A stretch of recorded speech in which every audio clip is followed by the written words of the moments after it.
I promise you, your ability to avoid toxic relationships, toxic partners, the heartbreak situations, and all that stuff will go through the roof when you learn how to build true discernment, like real, authentic discernment. And if you don't know what discernment is, it's the ability to judge well, right?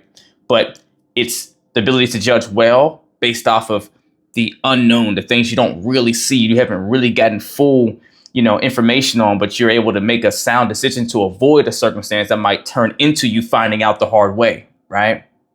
And most people will say you get discernment from your intuition, that sixth sense, just to be able to detect things. You have that feeling. And they wouldn't be wrong. They'd probably be right in actually saying that. But the big piece is, where does your intuition get the information from to feed these signals to you? That's the part.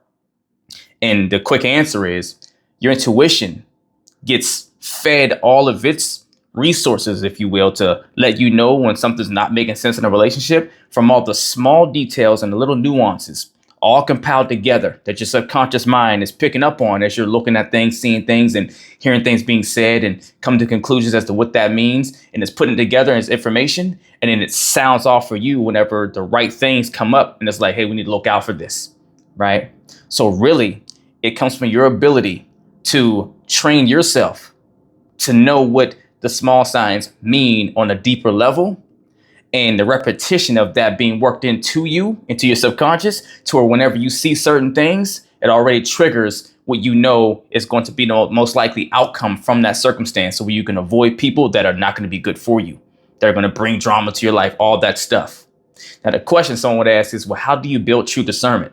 How do you actually work that into yourself so I can stop dating the jerk guys, right? Or the women that just want to come and take from me or whatever, right? How do you build it? I'm going to tell you how.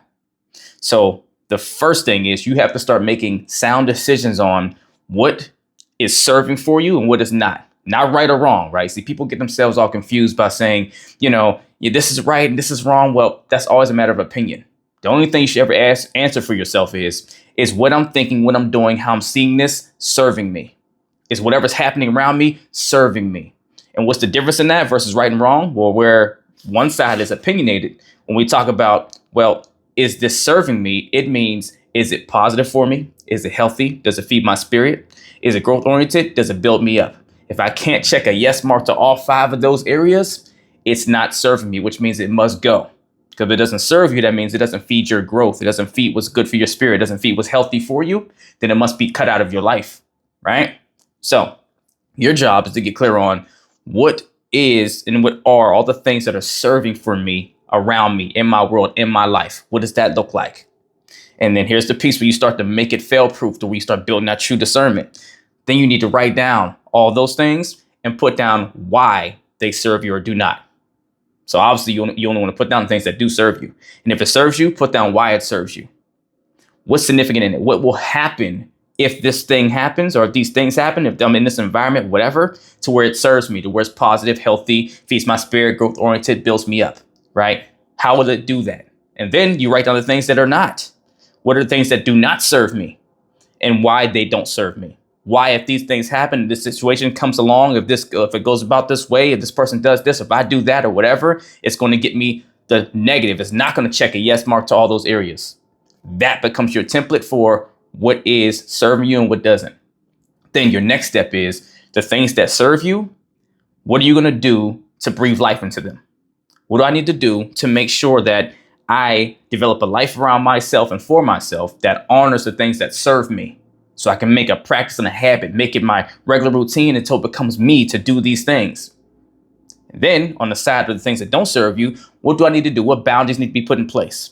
What kind of standards need to be put in place? What kind of practices, what kind of things I need to communicate to people in my life coming in or that are already around me to let them know, hey, these things don't work for me. And if they don't want to abide by it, or they don't want to adhere to it or work with you, then now what is the repercussion? Do I need to walk away from this person? Do I need to cut them out? What needs to happen? What's the action step? Tangibles, right? What's the tangible step I need to take to make sure this person or this thing or this environment cannot give me things that don't serve me? And then for the things that do serve me, how do I do stuff to breathe life into it, have more of it? and you make a daily practice of it, that turns into a weekly practice of it, which turns into a month practice of it, which turns into the way you live. And here's the thing that happens. When you start living something 24/7, the same way you get up in the morning and you go brush your teeth without even thinking about it, right? Wash your face, you go through the routine, you go through the motions that we say, where it's on autopilot. These same things will become autopilot for you. Because at that point, you've now worked them into your subconscious. They become who you are. And true discernment is built best by you living in practice of the things that you want to do to make you who you are. So that when you're out and you see that person that wants to come date you and comes to holler at you, ladies, or, the guy comes up to you and you've already gone through, well, what is serving to me in my life? What does it look like when there's a healthy man around me, right? How does he move if he's doing things that's serving as well? Because here's the best piece. You already have the template for yourself. All you have to do now is mirror. Look at the other person across from you. Are they doing the things that mirrors the things I do? Because I vetted this stuff. I know this works because I'm getting the results in my life that says this is healthy and serving for me.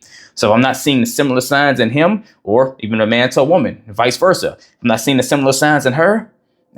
Something's off there. Right? But before you even have to consciously think of that, if you're living this way, your subconscious is going to pick up on it. Your tuition is going to pick up on it. It's going to alert you. Oh, something ain't making sense there.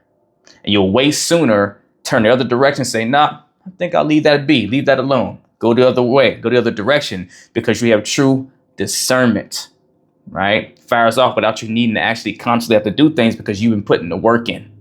But it always comes back to you doing the work. Once you do the work, this thing becomes so much easier. Then you have a choice of who you want to parlay with that makes sense for you. But the best part is you won't have any issues with walking away from the ones that do not. You won't second guess yourself. You'll know because you've been living it and they don't reflect it. If you need help learning how to build that kind of discernment, because look, I haven't had toxic relationships in my life in years at this point. I can't remember the last time I've allowed anyone in my orbit that's around me on a regular or even close to it that brings negativity or things that don't serve me. Get cut out quick. If you need help building that level of discernment so you can walk and be confident and trust in the people that you are talking to. See, here's the thing too people don't think about. When it comes to you being able to go and fully trust someone blindly, trust the people that you put around you, you do that confidently when you have good discernment because you've been doing the things to keep getting results to show you, I can trust the people I trust in because I trust me because I've been doing a great job and look at my results. Right? So if you need help building that, come see me for coaching. Just DM me coaching and I'll help you build yourself to be exactly what you need to have the discernment you need to have so you can have the relationships around you and maybe in a romantic one that you really deserve. Let's get it.